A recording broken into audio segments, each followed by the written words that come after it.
Good morning, class. My name is Saira Abdurrahim. I am your science teacher. Welcome to Science 10.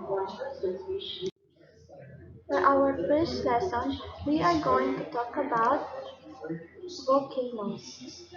But before we proceed, let me present to you the objectives of this topic. So the following is our objective for today's topic.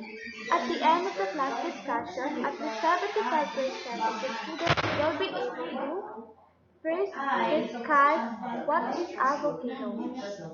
Next, explain how our volcanoes form. And then, discuss what are the different stages and types of volcanoes. We are also going to discuss why do volcanoes erupt. And then, discuss the terms related to volcanoes. Then after that, describe the distribution of active volcanoes and relate the distribution to plate tectonic theory.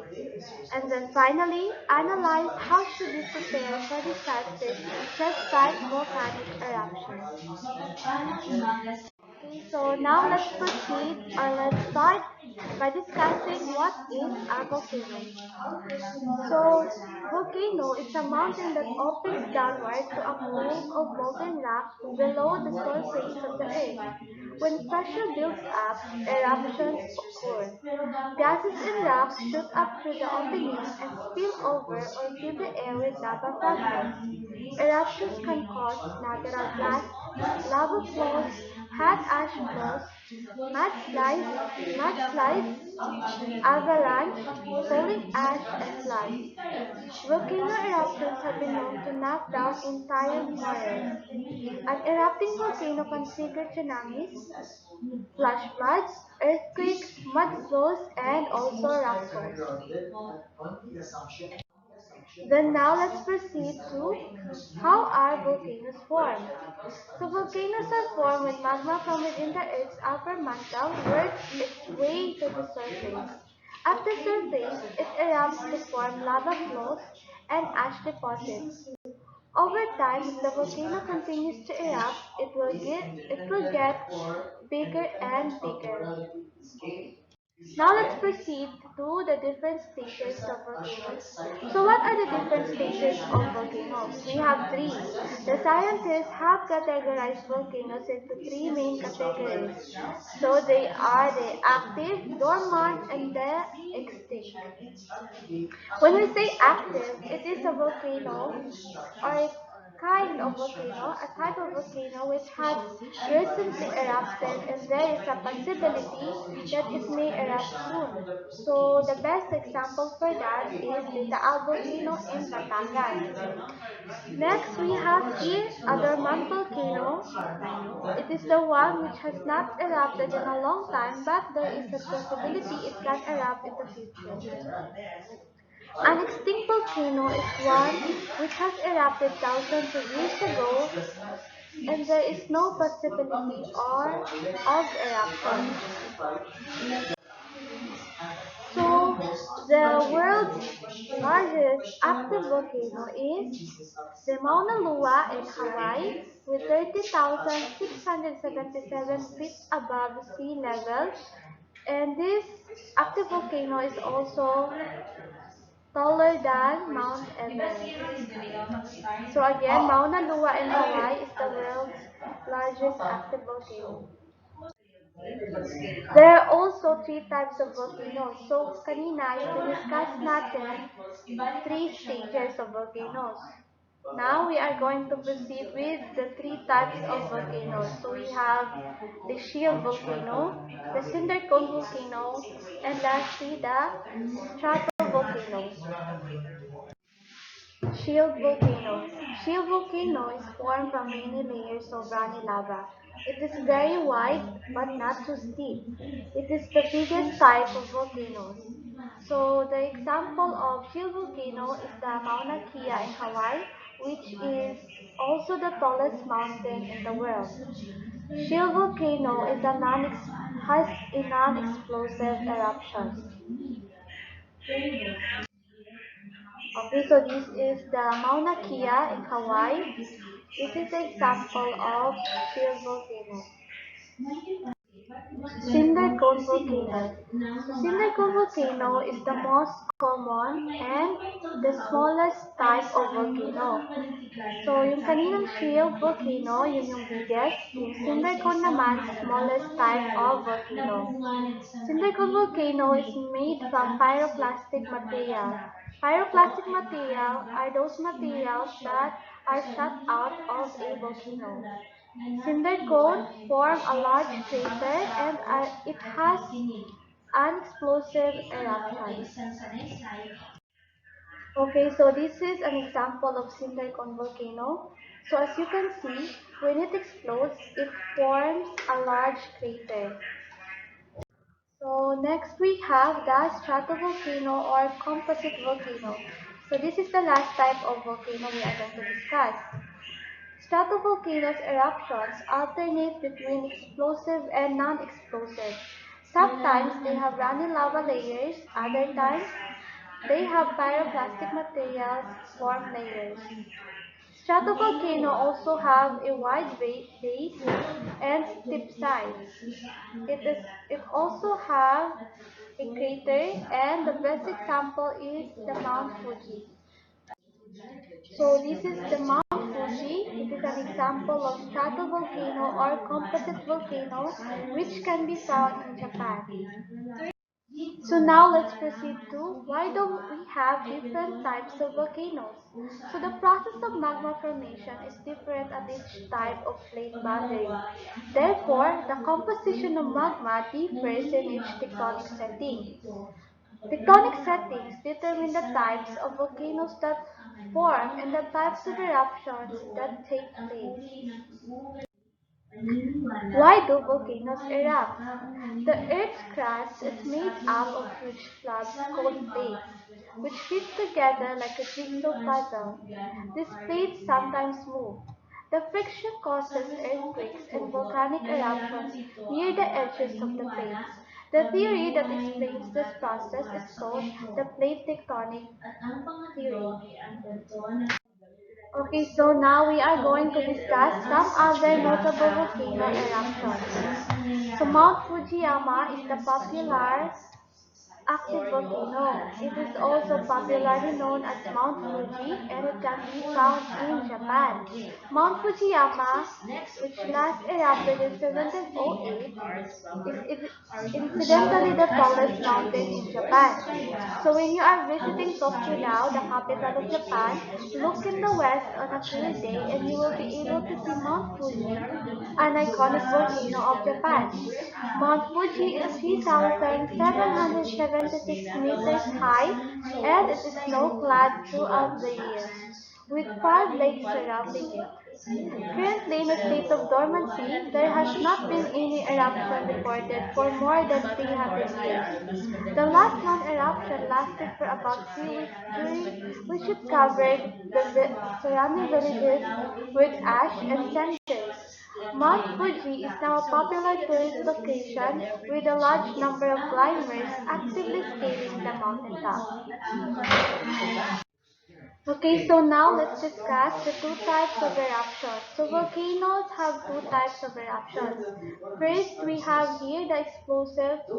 Explosive are volcanoes that build enough pressure to blow its top, sending pyroclastic material into the air. Then we have here the non-explosive. It builds only enough pressure to allow lava to run down its side. Okay, so now for our vocabulary check. First, we have active volcano. So again, an active volcano is one that erupts regularly. Then dormant volcano. A dormant volcano is one that has not erupted for many years, although there is still some activity deep inside. So example for that is the Mount Fujiyama in Japan. Extinct volcano. An extinct volcano is a volcano that is no longer active.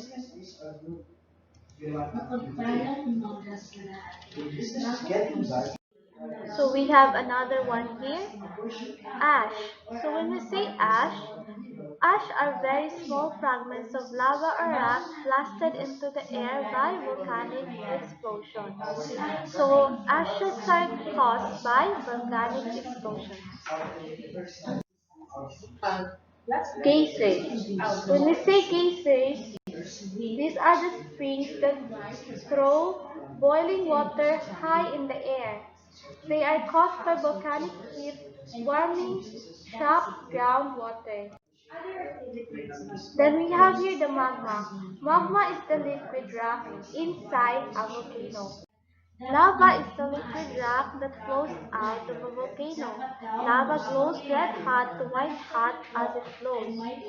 So kung nalilito kayo, yung magma, yun yung liquid na nasa loob ng volcano. Pag nasa loob pa, ang tawag doon magma. When it flows out of a volcano, lava, that's when you call it lava. So we have three types of materials ejected out of the volcano. So first we have the solids. Solids are those ash particles, latellae, and volcanic bombs. Next we have liquids. Liquids are those molten materials such as magma, hot water from geysers, and hot springs. And last we have gases. Gases are those water vapor, carbon monoxide, carbon dioxide, sulfur dioxide, hydrogen, hydrogen chloride, hydrogen fluoride. Okay, so now let us discuss the distribution of active volcanoes and its relation to the distribution of plate tectonic theory. Okay, so as you can see here, this is the geographic distribution of volcanoes. So let's try to find a volcano by region. We have here the Indonesia, Iceland, Arctic Ocean, Hawaii, Pacific Ocean, Japan, Taiwan, and Marianas. So the red spot here, or the red dots, kung yung nakikita niyo yung red dots, yan yung mga active volcanoes in some regions. So for us to understand the distribution of active volcanoes, we have to first tackle the plate tectonics. So what are the plate tectonics? The theory of plate tectonics is an interesting story of continents drifting from place to place, breaking apart, colliding and grinding against each other. The plate tectonic theory is supported by a wide range of evidence that considers the Earth's crust and upper mantle to be composed of several large, thin, relatively rigid plates that move relative to one another. The plates are all moving in different directions and at different speeds. Sometimes the plates crash together, pull apart or sideswipe each other. When this happens, it commonly results in earthquakes. So not just earthquakes, it also causes volcanic eruptions. So how many volcanoes are there? There are more than 1,500 active volcanoes on the Earth. We currently know of 80 or more which are under the ocean. Active volcanoes in the US are found mainly in Hawaii, Alaska, California, Oregon, and Washington. What is the Ring of Fire? The Pacific Ring of Fire is an area of frequent earthquakes and volcanic eruptions, encircling the basin of the Pacific Ocean. The Ring of Fire has 452 volcanoes and is home to over 50% of the world's active and dormant volcanoes. 90% of the world's earthquakes and 81% of the world's largest earthquakes occur along the Ring of Fire. Okay, so now let's talk about where volcanoes form. The map shows the location of some of the world's most active volcanoes. So yung red dot na nakikita nyo, yan yung mga active volcanoes. The yellow one here, yan naman yung nagre-represent ng Ring of Fire. Tapos yung lines, some lines na makikita nyo malapit sa Ring of Fire, yan naman yung plate boundary. So the locations of volcanoes give clues about how volcanoes form. So as you can see, most of the active volcanoes are located on the Ring of Fire na malapit sa plate boundaries. Now let's talk about volcanism at plate boundaries. So we have three types of plate boundaries: the divergent, convergent, and transform plate boundary. But since we are talking about volcanoes, we are going to focus first on convergent plate boundary. So we have another map here. This is the location of the Earth's major volcanoes. So most occur along tectonic plate boundaries. We also have here the active volcanoes, plate tectonics, in the Ring of Fire. So again, most of the active volcanoes are located along plate boundaries. So let's start discussing convergent plate boundaries. Plates move toward each other and less dense plate will override the denser plate. By the character of the plates involved, so convergent plate boundaries is divided into three types. First, we have the ocean-continent. Next, the ocean-ocean. And then we have, lastly, the continent-continent. So let's start discussing about ocean continent. When we say ocean continent, the oceanic plate bends beneath the continental plate and sinks along which is known or what is known as a subduction zone, a zone where oceanic plate descends into the mantle. The magma is less dense than the overlying solid rock. Therefore, the magma created along the subduction zone works its way upward and erupts as volcanoes. So another explanation. If a continental plate is hitting an oceanic plate, the one that's more dense is going to be the oceanic plate. And so the oceanic plate is going to be forced underneath the continental plate. As it does that, it starts to melt as it moves farther and farther down and eventually causes volcanoes. So next we have the ocean-ocean convergence. If both plates are oceanic, the denser plate will subduct beneath the less dense plate. The resulting mountain belt is called a volcanic island arc. Example are the Aleutian Islands in Alaska, islands of Indonesia, and Sumatra.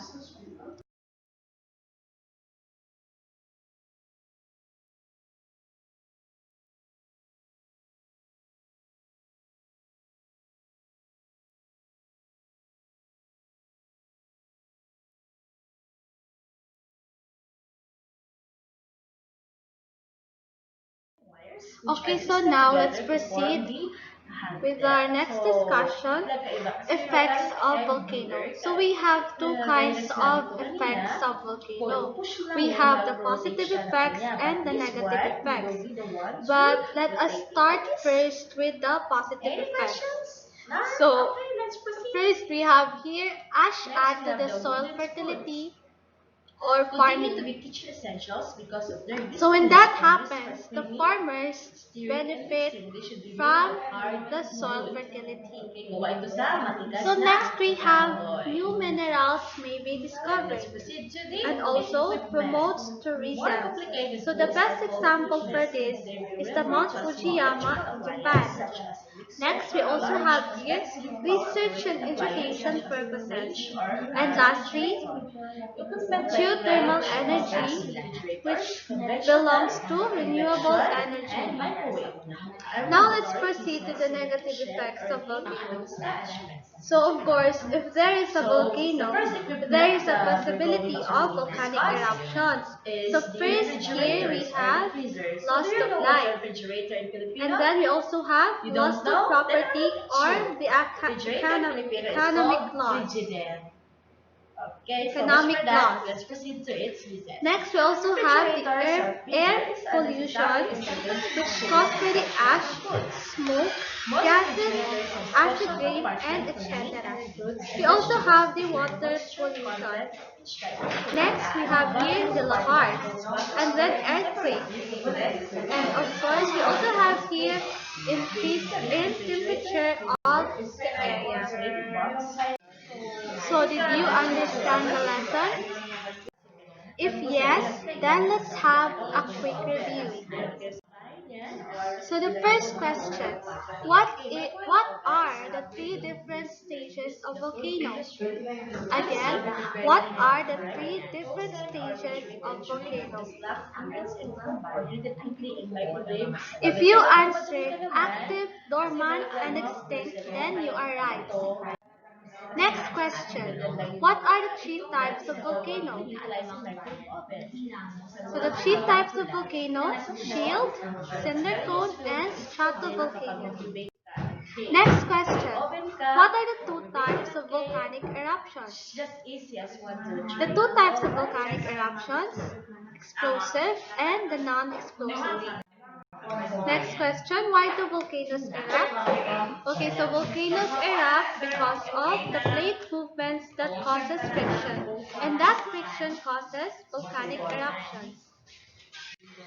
Last question, where do volcanoes form? Volcanoes form or they occur along plate tectonic patterns. Okay, class, if you still have any other question, you can contact me at my cell phone number 0916-5537834. Again, 0916-5537834.